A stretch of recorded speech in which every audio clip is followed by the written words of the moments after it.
नेपाल के पोखरा में हुए विमान हादसे का नया वीडियो आया है।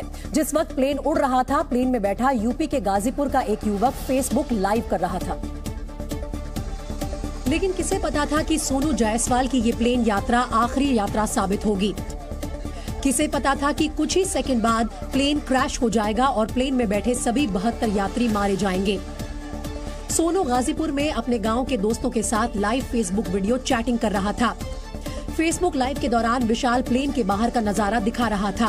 करीब 50 सेकंड के इस वीडियो में प्लेन के अंदर का नजारा भी दिखाई दिया। लोग बेफिक्र होकर प्लेन में बैठे हुए थे। प्लेन से काठमांडू से पोखरा तक सिर्फ आधे घंटे का ही तो रास्ता था, लेकिन तभी प्लेन हिचकोले खाने लगा। वीडियो के दौरान ही हादसा हुआ और चंद मिनट पहले के माहौल में अचानक गड़गड़ाहट और लोगों का शोर सुनाई देने लगा। विमान दुर्घटनाग्रस्त हो चुका था। चारों दोस्तों के साथ विमान में सवार सभी यात्री मारे जा चुके थे। नेपाल घूमने की खुशियां जो चारों के चेहरे पर थी, अब बस एक याद में बदल चुकी थी। सोनू जायसवाल अपने 3 दोस्तों के साथ नेपाल घूमने गए थे। सभी यूपी के गाजीपुर के रहने वाले थे। सोनू के साथ उसी के गांव के रहने वाले उसके दोस्त विशाल शर्मा और अभिषेक कुशवाहा की भी मौत हो गई, जिसके बाद पूरे गांव में मातम पसर गया। अभिषेक कुशवाहा के घर में चीख पुकार मच गई।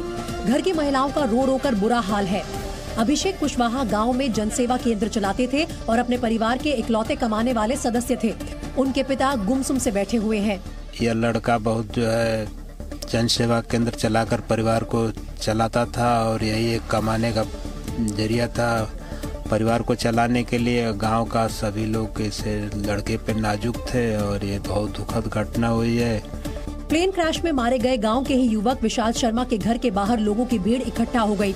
लोगों को यकीन नहीं हो रहा कि विशाल उनके बीच नहीं रहा। कासिमाबाद तहसील के अलावपुर गांव में लोगों ने शोक की वजह से मार्केट भी बंद कर दिया। 4 लड़के हमारे यहाँ थे। चारों लड़के हमारे यहाँ को ब्लास्ट हो गई।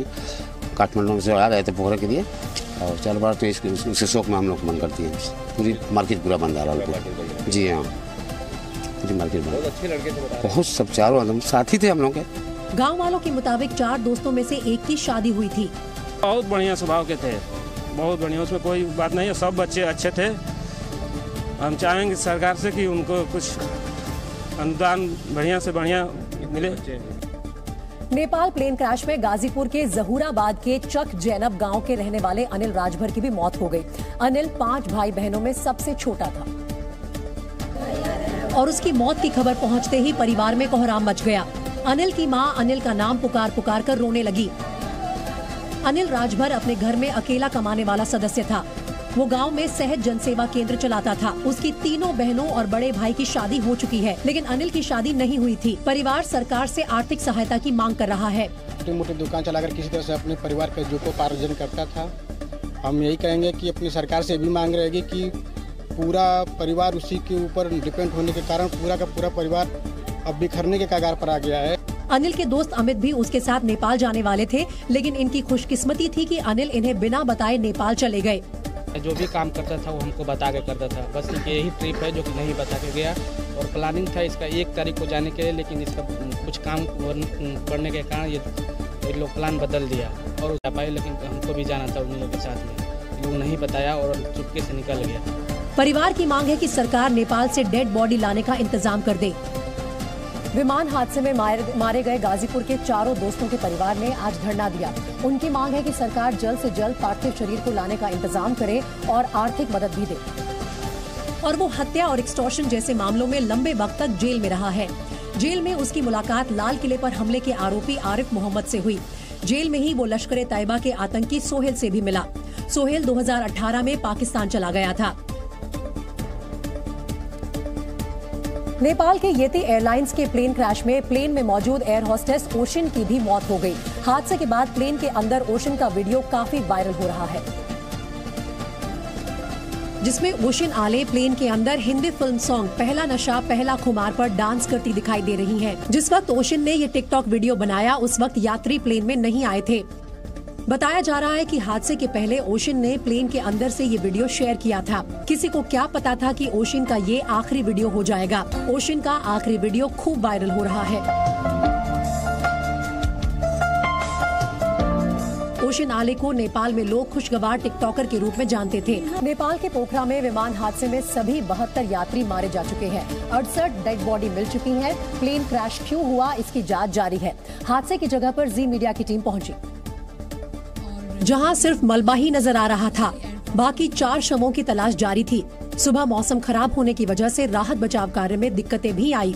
Nepal armed police force, Nepal police and Nepal army के 200 से ऊपर ऑफिशियल्स मौजूद हैं। यहाँ पे 5 मेंबर की कमेटी फॉर्म की गई है इन्वेस्टिगेट करने के लिए कि ये क्रैश का रीजन क्या है, इसका कॉज क्या है।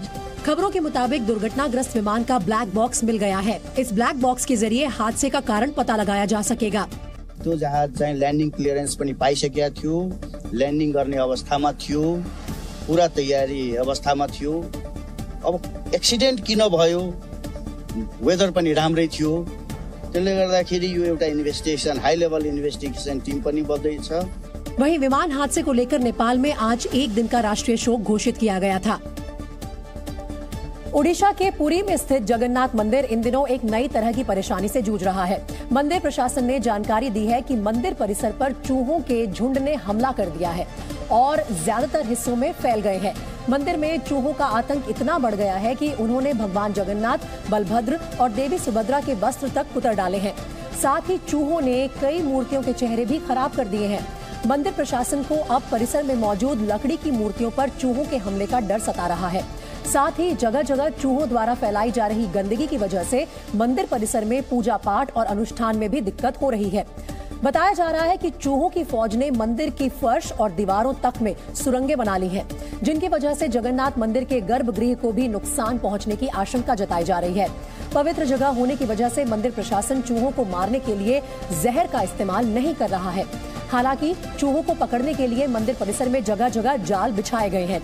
इसके साथ ही मंदिर प्रशासन चूहों की समस्या का हल तलाशने के लिए एक्सपर्ट्स की सलाह भी ले रहा है, ताकि इससे जल्द से जल्द छुटकारा पाया जा सके।